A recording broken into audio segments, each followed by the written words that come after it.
In congressional oversight hearings, the questions can be as revealing as the answers. Today's exchange focuses on allegations of large-scale fraud tied to public assistance programs in Minnesota and the responsibilities of leadership when warning signs appear.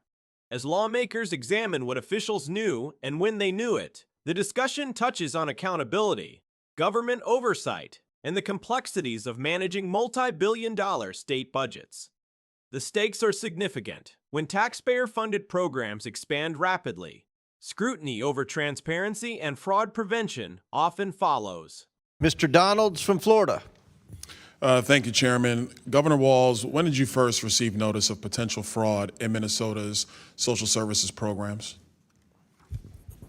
Social service programs in general. We knew that there was issues with the CCAP program as early as 2012, and my first days in office, we started taking action. But as governor, when were you first notified? Before I took office. All right, Governor Walz, former Department of Human Services Commissioner Tony Laurie testified that you were aware in early 2019 of fraud in 2 Department of Human Services administered programs. Is this statement accurate? Not that I recall. I'm not sure what he's speaking about. You don't remember this meeting or this notification? No, not specifically. I don't. In March of 2019, your Office of Legal Affairs reported $5 to $6 million in alleged child care assistance program fraud. In April 2019, it was also reported that the Department of Human Services lacked proper integrity controls to control fraud. Were you aware of these reports? Not specific reports, but because of that, my office, we put forward actions to address them, starting in 2019. At the center of this exchange is a recurring question in government oversight. How closely should top officials track specific warnings about fraud inside complex bureaucracies? State governments often oversee dozens of agencies and billions in public spending, meaning much of the operational oversight occurs within departments rather than directly in a governor's office. Still, lawmakers frequently argue that large increases in program funding, especially during emergencies like the pandemic, demand heightened scrutiny. The disagreement here reflects that tension between administrative delegation and executive accountability. So the question becomes, when fraud occurs in a large system, where should responsibility ultimately land? With agency managers or the elected leader at the top? Is it correct that your administration was aware of the Feeding Our Future fraud as early as of May of 2020 based upon regular discussions about program irregularities? I believe that's correct with the agency, the Department of Education, and then going back to USDA. I'm going to go back. Was your office notified of these fraud allegations? Not me specifically, that they're handled internally in the administration. It happens every day. Who was notified, Governor Walz? The agencies do their work, the commissioners, and then if someone in my office was notified, they let me know. As governor, I make, 50 decisions a day. I said I did this job for 12 years. I make more decisions in a day. Governor Walz. So someone was maybe notified, but the agencies are the ones that take the action. May I ask the next question? We have it under sworn testimony in the Oversight Committee that your former chief of staff was notified directly by these various commissioners about the fraud in Minnesota. That could be correct. So are you saying that your chief of staff didn't notify you? I'm saying I don't recall whether he did at that time or not, but we took action. So I'm assuming when we put our budgets together based on that, we put a package together for that legislative session. Let's talk about budgets, Governor Walz. Feeding Our Future went from $307,000 in 2018 to $199 million in 2021. Are you aware of this increase in budgetary costs from Feeding Our Future? Not specifically, but I know it increased during the pandemic. The Housing Stabilization Services went from $27 million in 2021 to $105 million in 2024. Are you aware of this increase, Governor Walz? Not specifically, but I know it increased. Autism centers went from $24 million in 2019 to $342 million in 2024. Are you aware of that?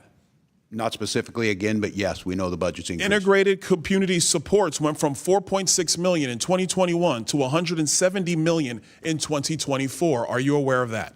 Again, not specifically on the numbers, but it's the budget. Governor Walz, you have to submit a budget to your legislature every single year, like every governor has to do. If you're not aware of these increases, what was your office Everyone doing? is balanced. My budget is about $72 billion. It includes 23 agencies. Florida's budget's $115 billion, sir. But what were you doing if you're seeing program increases like this amid allegations of fraud in your state? Action was being taken on these starting back in 2019. If it's CCAP. Can you describe the action that was taken in 2019? Sure. In the 2019, I'll go to the first things that we did on child care assistance. We We lowered the standards on proof of administrative fraud disqualification. Whoa, you lowered the standards?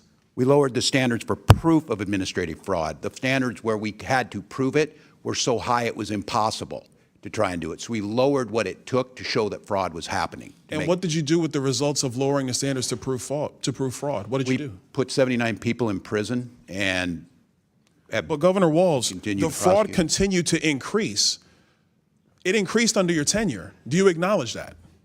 Did the numbers increase? Yes. And I tell you, when you catch people and prosecute them, it shows up at the fraud increase. I would tell you, Congressman, just because you're not hearing about fraud doesn't mean it's not I got 50 happening. seconds, Governor, and I don't want to get into a fight with you, but let me move quickly to the Lieutenant Governor.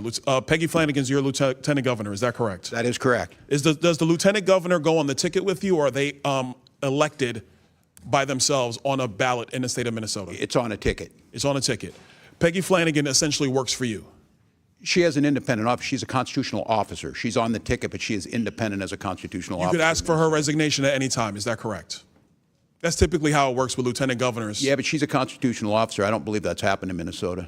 Peggy Flanagan is, there are accusations that she was intimidating whistleblowers.